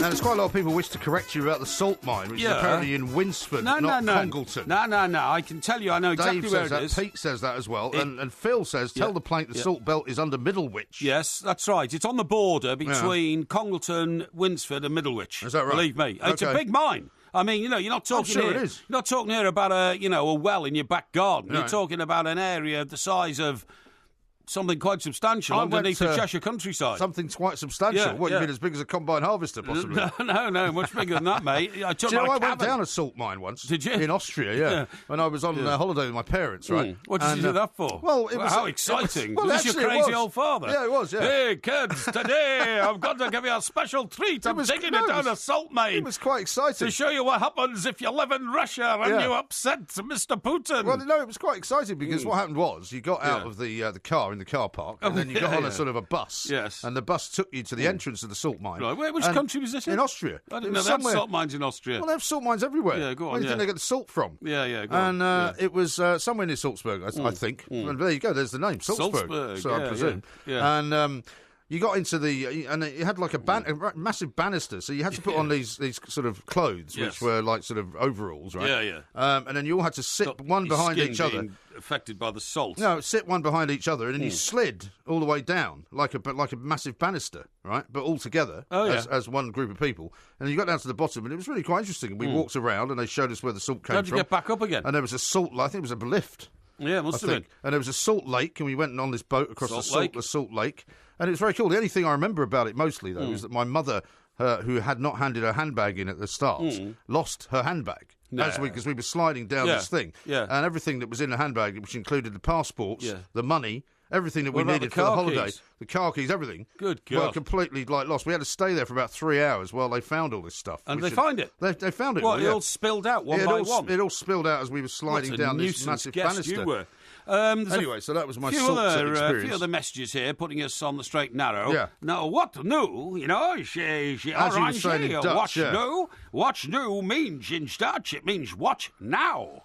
So, what now? What now? What As now? in what next? Yeah, what next? That's right. I see. Yeah. Now, somebody called Percentage has sent us a picture of the Bering Sea. I know, frozen, it's incredible. And being walked on. Yeah, and that's between Alaska and Russia. There's a guy on a motorcycle. Yeah, motorcycle on the frozen sea. So the sea does freeze. Mind you, it doesn't look like frozen sea. It just looks like a frozen ground. Well, that is a frozen sea. The Bering Straits, believe me, is a sea when the temperature rises. Okay. No, I know the Bering Sea is a sea. Yes. That's why it's called a Bering Sea. Yes, but I'm not sure if that particular picture is in fact the sea. That's right. Because it doesn't show that it's got any waves or anything like that. Yeah, well, there are no waves on a frozen sea. It's just frozen. Well, you were describing frozen waves, weren't you? Yes, but that's in a particular circumstance where the wind is even colder than the water that it's whipping up, okay? I see, right. Now then, Gaz here says he seems to have a very good relationship with his father. Yeah. He says, you have a good relationship with your dad when you're going about your business and suddenly your father calls you up to say, hey, are you listening to the Two Mics? How about this from Martin? He says, MG's talking total sense. Ray, the pepper spray, Porky's salt gun is nonsense. No, it's not. So the idea that you came up with that people were firing salt at each other in the sort of Middle Ages is complete rubbish. I had 2 history O-levels by the time I was 15. Why did you have 2? Because I took one when I was 14 and one when I was 15. Why did you take 2? If you got 1 O-level in history, why would you take another one? One was social and economic history, all about the Industrial Revolution. And the second one was English history, which included the Civil War and Cromwell and all that. I see. And I can tell you, they used to put salt rock in their blunderbusses, all right? Yeah. Well, don't get all shirty with me. Yeah. How about this from Lord Martin? He said the word witch actually means salt mine. Mm-hmm. Does that mean Nantwich is something to do with salt?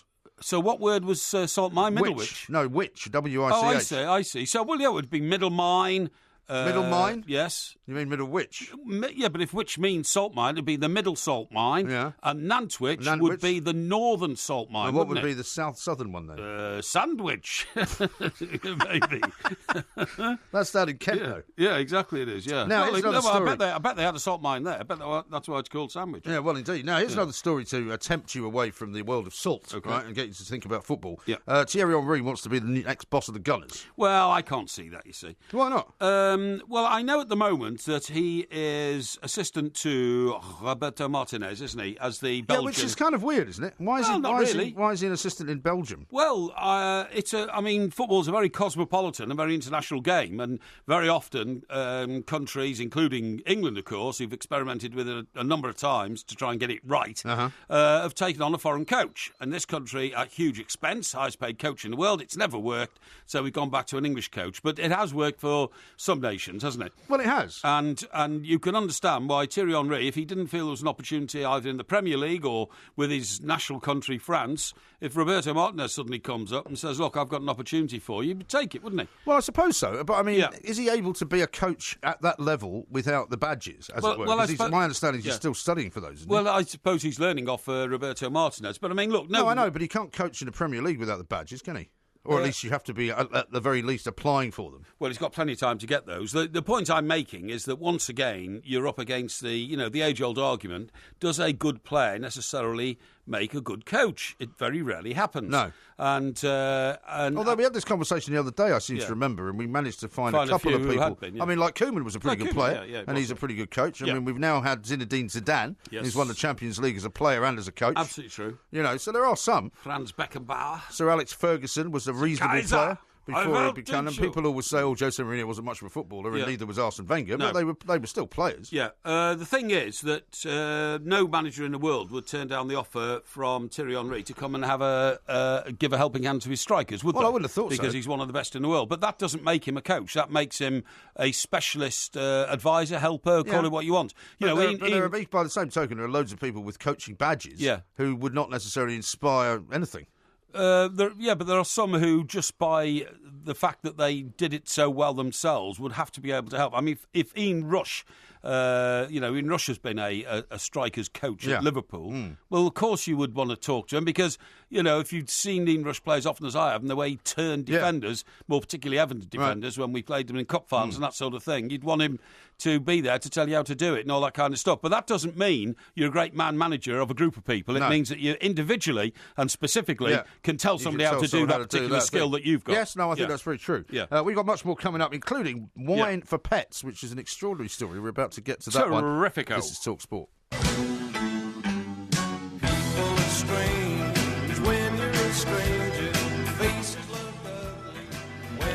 Right, now then, you are, of course, listening to the Two Mics. We're on TalkSport and we are with Wix.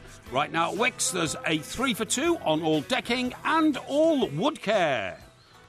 Now, I've got Percentage sending me a picture here of the Bering Sea, saying, does this help clear it up for you, MG? Well, there's nothing to clear up. I perfectly well understand the fact that parts of the Bering Sea do freeze. Yes. All I'm saying is the picture you sent in earlier did not immediately appear to look like a part of the sea that was frozen. Well, it looked like any other part of frozen landscape. But that illustration you've been sent now is not, in fact, a picture. I think it's a satellite shot, isn't it, showing how the great mass of lands can be joined together by ice between the two. By an ice bridge, that's exactly right, yeah. Yes. So I'm perfectly aware of the fact that the sea can freeze. Lots of people seem to be getting very hot under the collar about the whole salt water, iceberg, Indeed. frozen sea type scenario. Indeed. But we will get back to that in a moment, because right now we're going to talk about something very, very innovative, and it is, of course, the introduction of wine for pets. Yes. And we're going to speak now to Tarim Naam, who is over in the States, and she's the founder and CEO of Pet Winery. Tarim, a very good afternoon to you. Well, good morning over here to you guys. How are you? We're very well indeed. Thank you very much for joining us. This, I suppose, is an idea that's time had to come sooner or later, when people thought, well, we're having a glass of wine, why don't we give one to the cat? Of course. I mean, I've heard so many people before say they've had their cat try wine or their dog try beer, and that's not healthy, so we had to make it healthy. Mm-hmm. So tell us about the wine and whether it's not actually wine, is it? No, it's not wine. It's non-alcoholic. It's just bottled in bottles that look like wine, so it's a fun little treat to give your pet. But the cat wine actually has catnip in it, so it will make your kitties feel a little silly. Yeah. And it has salmon oil for all the great health benefits, filtered water, and then a little bit of organic food coloring to give it that great color. Well, it says here, and this is a great idea, and I do admire you for it, Tarin, it's £6.50 a bottle. It says here, designed for cats and dogs to make them feel affectionate, euphoric, and eventually sleepy. Just like the way you feel when you have a glass of wine. Absolutely, just follows my human pattern. But I have to say, Tarin, it as my colleague here said, it doesn't surprise me it's gone to this extreme, because as society moves on, more and more people are treating their pets like substitute humans, aren't they? Like substitute children, like actually equals to themselves. Of course. We do everything with our pets. We, over in the States, at least, we have graduation parties and birthday parties. I've even heard of pet weddings. So now you can... I've heard of it. I've heard of it all. Yeah, golly. So, well, I suppose if you're having a pet wedding, you might get some wine to go along with it. Well, definitely. You're a cater the wedding as well. Exactly. Yeah, absolutely. So now you can have your Netflix and chill and a glass of wine with your favourite fur friend. You certainly can. Now, you're manufacturing this wine over there in Florida, Tarin. Is it going to be shipped around the world? Are we going to have a few cases of this available to us in the United Kingdom anytime soon? Absolutely. We do ship worldwide, and actually Rob Benson over at B&B Trading Company in Manchester, he's over at, I'm going to say it wrong, but Altrincham Market. Altrincham, yeah, there you go. Altrincham. Oh, thank you. Very well known to us. Not far from Nantwich, actually. Actually, it is, yeah. Yes, that's excellent. Well, Altrincham is very close to Manchester, Tarin, and as you will have heard probably of Manchester United Football Club, one of the biggest in the world. They've got some very wealthy fans. They will have pets of outstanding quality. Pets of outstanding quality? Yes, that's right. What, as opposed to pets of what? Of rubbish quality. and I can imagine there will be a huge demand for this rather beneficial product to their pets in this part of the world. Now, we all know about the benefits of catnip for cats, right? But is there something similar for dogs? I mean, is the dog's wine different, and can you put something in that makes them enjoy it?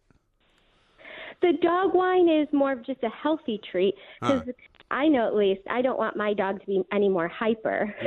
Sure, no. But, I mean, if you, for example, dropped a little bit of sort of essence of chicken into it or something, that would probably be popular. Well, we do add organic bacon extract to the dog wine, along with salmon oil, just because salmon oil has so many health benefits that it's a great, healthy, beneficial treat for the pups. And it makes their coat look nice. And I suppose it'll be called Chardonnay, will it? Well, our dog wine is actually called Fetch Me Grigio or Fetch Me Muir, and we also have champagne called Dog Perignon. Oh, right. Well, Dog Perignon's good. You better be careful you don't get sued by some of the marques over in France, because they're very touchy about people using their names. You know that, right? They certainly are. They certainly are. And do you see this business expanding over the next few years? You are the founder of it, Tarin. It's a brilliant idea, and you presumably have hit on something that's going to be very successful, have you? Well, thank you. I hope so. We're a young company still, with only 6 months old, but already we're in over 70 locations in the States. Wow. And then we also are in Hong Kong, Singapore, United Kingdom. Yes. We're in Australia, Netherlands and Norway, Canada, and soon to be Mexico. That's incredible. Honestly, that is fantastic. You can never be poor if you target the market where people look after their pets, because people spend a fortune on their pets, Taryn. Have you got pets of your own? I do, and I've always grown up with pets, so I'm a huge animal lover. And part of my business, and the reason I started it, is so I can make something and be able to give back to pets. So I feature a different rescue every month, and we always donate a portion of our proceeds to our rescues. Yeah. Okay. I can see where this can psychologically help pet owners, Taryn, because, if I had a dog and I was sitting there and I was getting slowly sort of inebriated on a few glasses of wine and feeling better. Family show, this, Yeah, it's a family show. Feeling better about the day. It would be great to see my little dog on the floor there with its, its little snout in a bowl of doggy wine. You could go 1 for 1 on the empties. Well, couldn't you? What I'm saying. If you finish one bottle, you give another one. Because it is sometimes, isn't it, quite selfish to be indulging in drink, knowing that your on pet, your own. Yes, and knowing that your pet is not actually enjoying the same sort of ambience that you are. So I think it's a brilliant idea. Oh, thank you. Yeah, we have a lot of fun, and I love what I do, so that makes it all worth it. Are you going to add anything else to the range, like, for example, a bourbon of some description, or perhaps a 12-year-old malt whiskey? Well, you never know. We actually do have a dog teeny and a cat teeny. Okay. And we just came out with some beer because we have to complete the pet bar lineup. Uh-huh. So we're always innovating and coming up with new and fun things. I think that's the most fun part for me, is coming out with the new products and getting to name them. That's brilliant. And Tan, can I tell you, in this country, I don't know if it happens in America, but we do actually often have occurrences of farm animals, like, shy horses and that sort of thing. Shy horses. Who are taken to the local public house, it's called the pub in this country, by their owners. The dray horses they were known as, weren't they? No, I'm talking about the horses that actually drink buckets of beer at the local pub. Yeah, they do. Are you sure you're not harking back to a time when things were gentler and more simple? No. It still happens. You go to the country these days in England, you go to some... Yes, you do. The country. I've never seen a horse drinking out of a bucket of beer. You go to some rural... Absolute rubbish. Some rural area, you will see outside a lot of country pubs horses drinking buckets of beer. No. It happens all the time. No. I see a lot of ageing, bearded men drinking pints of beer, but that's not the story. Taryn, listen, we'll have to leave it there. Thank you very much indeed. Good luck with it all as well. I've got a great tweet here from Paul, who says, if Porky had a cat, it would soon end up deranged as swinging whiskey out of a bottle with all the other Gosport tramps. What do you mean? How dare you? That's brilliant. Lots more to come, including next, it's Ask Porky. Crazy, but that's how it goes. Millions of people living as hoes. Yeah, but maybe it's not too late to learn how to love. This is TalkSport. We are the two mics. You know what we haven't done? We haven't told everyone that tomorrow, as a slight change of plan, it's going to be a Porky quiz. That's right. Instead of on Friday. It's going to be a daytime quiz. It's going to be a daytime quiz, and it's going to be focusing on the Merseyside derby coming up on Saturday, right? Since 1958. Since 1958. That's the last time that Everton and Liverpool both came back up from respective periods in the division below to never go below it again. Exactly, to start an unprecedented run in the top division. And, we'll talk about Everton and Liverpool derbies throughout those generations. OK, so that'll be the Porky quiz tomorrow, which will, of course, be on Facebook Live. Now, I've got one here from Dev, who says, you utter planks. Adding salt to ice causes it to melt. Melting ice takes in energy from the outside, lowering the temperature. Yeah. Well, surely the point is that it lowers the temperature at which the ice freezes. Yes, exactly. Isn't that the point? Yes, of course it is, People don't understand the laws of physics as well as we do. Very, very confused. Luckily, though, there is a chance now to find out a lot of answers to a lot of questions. It's time for this. Yes. It is time for this. Yes, it is time for this. Yes. I need somebody help, not just anybody help. I need someone help. It's time for Ask Porky. Now, we've got a whole load of questions here. Loads and loads of questions. Many of them came in on Facebook. Some of them came in on Twitter as well. Let's do them rapid fire. What we'd like to do is ask you as many as possible so you can be as, shall we say, as succinct as possible. Yes. But giving as much information as you possibly can. Here's one from Stephen. If you could rip it up and start again, what would you do? We need more meaningful England versus Germany or Italy or France games in the world of the qualifying, I suppose they're talking about. The only way you can make it better is to get a better coach. And I'm not saying that Gareth Southgate's not a good coach. He's got time to prove himself. But the problem we've had ever since 1966 and probably ever since Bobby Robson in 1990 is an inability for a coach to transmit his thoughts and messages to players successfully to make us a world power in football. It's the coach. It all ends and begins with the coach. Here's one from Robbie, which is about Everton, in fact. Why is Gladys Street so called, he says? I don't know, but it's spelt very strangely, Gladys Street. It's not spelt Gladwys. It's spelt the other way around with the W, 2 letters on. And I don't know the answer to it, but it's been there forever. We've W? Been in a W? Yes, a W, yeah. We've been there since 1892. Yeah. 1878 we were founded. We used to play at Anfield, had a disagreement with the landlords about the rent, moved out, and that's the history of it. And hopefully, because the plans are underway, moving to a new stadium within 3 years. Neil says this: as a man of knowledge, I seek your guidance. What's more important, the job I do or the salary I earn? Both are very important. First of all, you've got to enjoy a job you do. If you don't enjoy the job you do, your life's a misery. I could never work out how people could work in factories, car factories in the 60s and the 70s when you were literally pulling levers all day on a production line. It'd drive you mad. However, I do believe money is the most important thing in the world, or one of the most important things in the world, and therefore you sometimes have to make sacrifices of the work you do to earn the remuneration you want. It's a combination of the both. OK. Here's one from John. He says, if you could have a Mount Rushmore of Premier League era footballers, who would be in it? Now, that would be 4 people, I suppose. Yeah. 4 heads. Yeah, of Premier League footballers. Yes. You'd have to have Thierry Henry. You would have to have, thinking off the top of my head, are we talking English here? Or are we talking... anyone in Premier League. OK.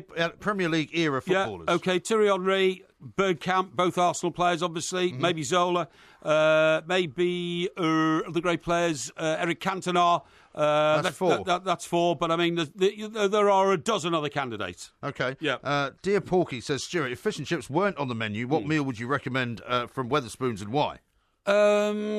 Well, fish and chips always is on the menu, but I also like what's those little fish things called? You know, it's in individuals. Scampi. Bit of scampi's all right. But to be honest, people make a joke of it. I've always found it great value for money. I've always found it good food, so I am a Wetherspoons fan. OK. Here's one from Enzo. He says, Dear Porky the Great, I'm visiting London from April the 28th to May the 8th. Where is a good neighbourhood in London for my hotel? And I would love to meet you guys and give you a small gift for keeping me entertained in New Jersey. Yes, OK. Well, that's very kind of you. Thank you very much indeed. It's impossible to advise you where to stay in London not knowing what you want because there's so much of London and the hotel ranges go from very expensive to expensive and there's really nothing else, I'm afraid. And you're looking mostly at London city centres. OK. Here's one from a Chad who says, do you guys know anything about the coming UEFA Nations League? It will divide like teams into seeded groups. Yeah. And I'm assuming this is for a future tournament, possibly involving the Euros. It must be. But to be perfectly honest, the more complicated you make a tournament, the less attractive it is to the working man. I'd be very, very happy to see the Champions League go back to knockout from the very start of the competition. Makes it very exciting, but it wouldn't raise enough money.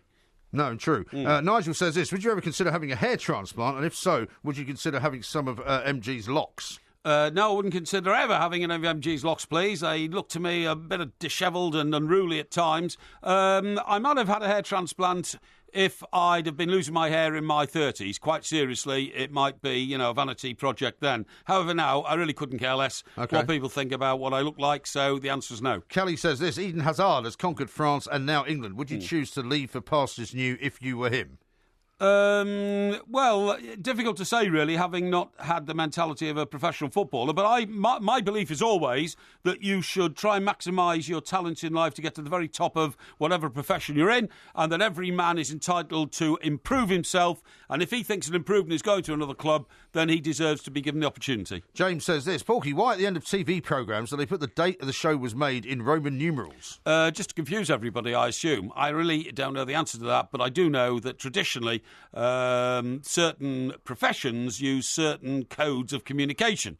Here's one from Kelly. He says, thinking of having a small flutter on the Grand National, who are you backing and what formula do you use to help? What I do is I back every horse whose jockey rides in blue silks. Blue and white's better, but blue will take it in. One year I bet on 14 horses in the Grand National. There were 40 entries and I won about £700. I think it's a successful formula. But obviously you would bet in moderation, wouldn't you? Maybe. Responsibly. You do bet responsibly. Don't argue with me. You bet responsibly. I would always bet responsibly. Good. But I'm not saying that means I'll have the same wager on every horse in blue silks, because one or two of them may be up amongst the favourites. No, that's not what I meant. Danny says this: I'm getting married to my fiancée Hayley in July. Can I ask Porky for words of wisdom for the first year of marriage? Well, all I can say is I wish you the very best of luck in life. Hope you have a long and prosperous marriage, and I do hope that you and Hayley remain happy forever. I can't really advise on marriage because I've never been married. All I could say is due consideration for each other will be a big step forward. Now, there's a couple of similar type questions here, so I'm going to put them both together. One is from Matt, who says, Mick Dennis and Porky have very opposing views on Ed Balls running a football club, which express hack is correct. And the second one is from Johnny, who says, what do you think of Norwich City's new structure of head coach and sporting director? And who should be head coach? I'd give way to Mick Dennis on the runnings of Norwich City Football Club, because he's been a lifelong fan and, is amongst the favoured sons of Norwich and knows people there very well indeed. However, I'm terribly suspicious about any politician getting involved in football, particularly if he's had no experience of it before. And as for their sporting director and manager, that's entirely up to them. That's a structure that's been tried, sometimes with success, sometimes not. I don't like a sporting director. I prefer an all-powerful manager in the mould of Sir Alex Ferguson and, delighted to say, Ronald Koeman. Jonathan says, do you ever grow anything you can eat on the Porky roof garden? No, not really. The only things that I think I've ever eaten out of the garden of any home I've lived in is when my mum used to grow mint at the end of the garden, and then she'd chop it up and we'd have it with roast lamb on a Sunday. OK. Here's one from Nicola who says, Porky, if you could wake up in the body of somebody else, who would you be and what would you do? Well, I'm not sure. Nicky and Luke in Exeter. I'm not sure I want to wake up in the body of anybody else. However, I have said consistently that if I felt I could make a greater contribution to my country, I would, and somebody chose an alternative existence for me in any particular era, I'd be a Spitfire pilot in 1940. Mandy says this: Hi guys, may I have a happy birthday shout out on today's show, please? It would make my day. I never miss a show and have been to 2 live shows so far in Birmingham and Manchester. Oh, is that Mandy? Mandy, very, very happy birthday. I hope you have a great day and a great life. Finally, here's one from Barry the Cabbie. He says, has either one of you ever taken the insults too far? If so, what was it and what happened? Is anything off limits? Well, I think that remains really between MG and I, time and place and all that kind of stuff. But I've never personally felt offended by anything old Low-Face has said to me, and I'm sure he wouldn't have been that offended about me saying anything to him. We have known each other a long time. Yes, very, very true. Well, that was Ask Porky. I'm sorry we didn't get to every single question. We've got loads of them. Thank you very much indeed. We will be having another Ask Porky session next week. Indeed. And we may well pass some of the ones from this week over onto that. This is TalkSport. I'll tell you what, we've got lots and lots of stuff coming in on the subject of horses drinking. Yes. A couple of people have sent even pictures in of sort of what you can only describe as an artist's impression of horses drinking. Yes. Chris says, horses drinking beer. How bladder-rated was Porky when you noticed that? Paul says, Porky's right about horses drinking in pubs. Last night I saw 2 of them fighting in a kebab shop after closing time. Yes, a bit harsh. But people know what I mean. You see farmers in the country all the time going down to the pub with their horses and giving them buckets of beer. Not not where I live. Well, you don't live in the right place, do you? I see. Sussex is not the countryside then. Talking about booze, by the way, and drink and all that, right? I mean, I find this quite astonishing, but I suppose it's a sign of the times.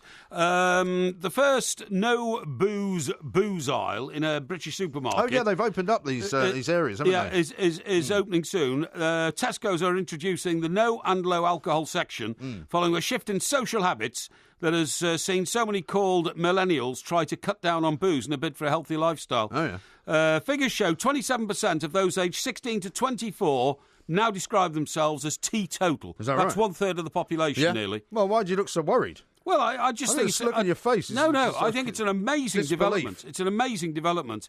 That is a rise of more than 40% since 2005. Customers can choose from a range of around 30 beers, wines, ciders, entirely alcohol-free or less than 0.5%. Did we not talk about this, not this specifically, but how non-alcoholic beer is actually very much going through a boom? Well, people are buying it in massive numbers. The one we talked about was the Heineken's alcohol-free lager. Yeah. It's called Heineken 0.0. It's a non-alcoholic lager, but they also do non-alcoholic Cabernet Sauvignon. And it's apparently it's spreading. Yeah. But I'll tell you what I feel about it too. Well, I suppose if they could recreate the taste that people like, certainly in wine, while you're having dinner or something like that, it would mean that you could drink wine with dinner and still drive to the restaurant and still drive home afterwards. Yeah, but you can't recreate the taste. That's the whole point. Well, have you ever had a non-alcoholic bottle of red? I've had non-alcoholic beer. I've never had non-alcoholic wine. I have. Why? It tastes like by mistake. No, I tried it once. I thought I wanted to see what it tasted like to see if it was an option for the future. Yeah. And I tried it, and it was honestly like drinking liquid blotting paper. Really? Yeah, it was dreadful. But what I'm saying is they might get better at it, though. Well, they might get better at it, but the point is, it doesn't matter what it tastes like. Drinking alcohol has two effects. One, the taste on your tongue and your palate.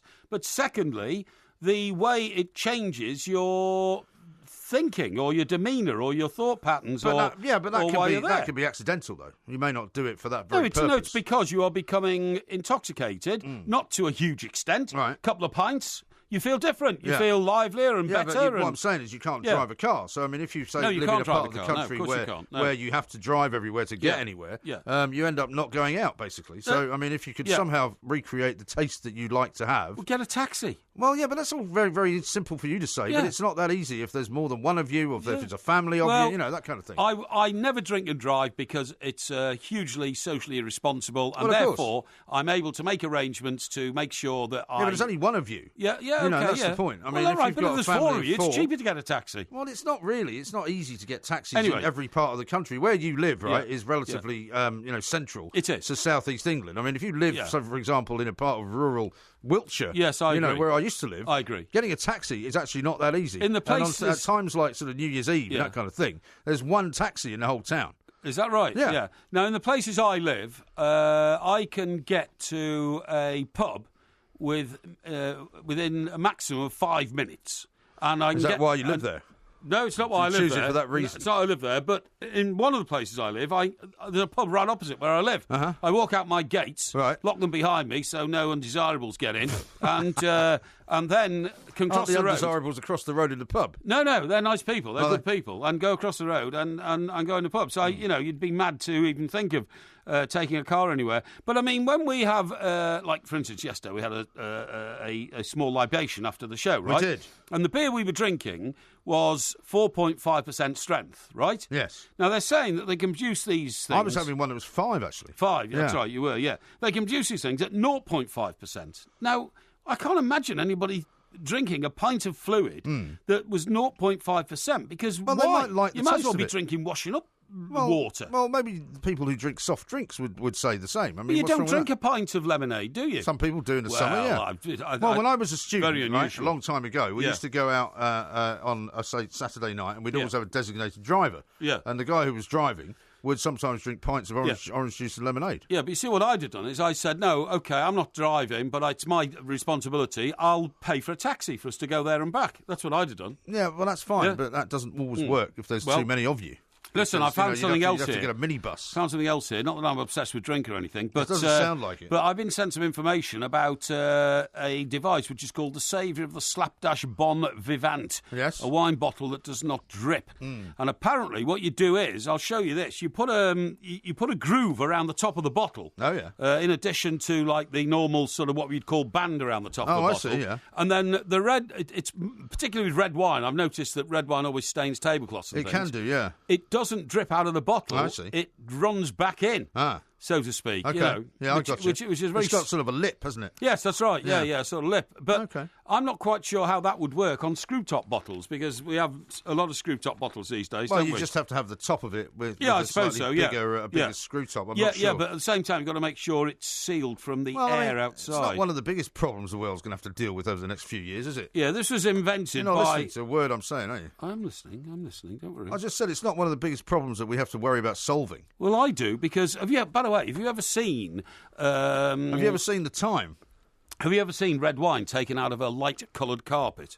taken out of a light-coloured carpet. Yeah. I've certainly spilt some on light-coloured carpets. I was at a party once. Unpopular. Some idiot put a bottle of red wine on the floor of a friend of mine who had just had a new carpet laid, lime green. Ugh. Yeah, but it's very nice. It had been done by an interior decorator. Yeah, That doesn't mean it's any nicer than and if anyway, it it's got kicked over, and I mean, you'd say you'd have to replace the carpet. Yeah. Immediately, the old kitchen, whatever you call it, that's sort of tissue type stuff.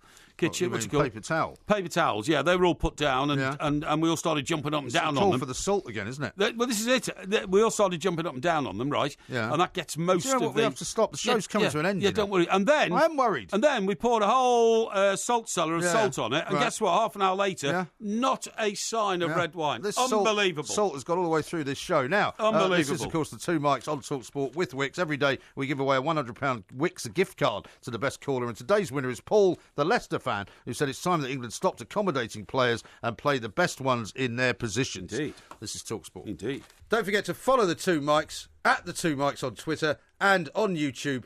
Just look for Two Mics TV.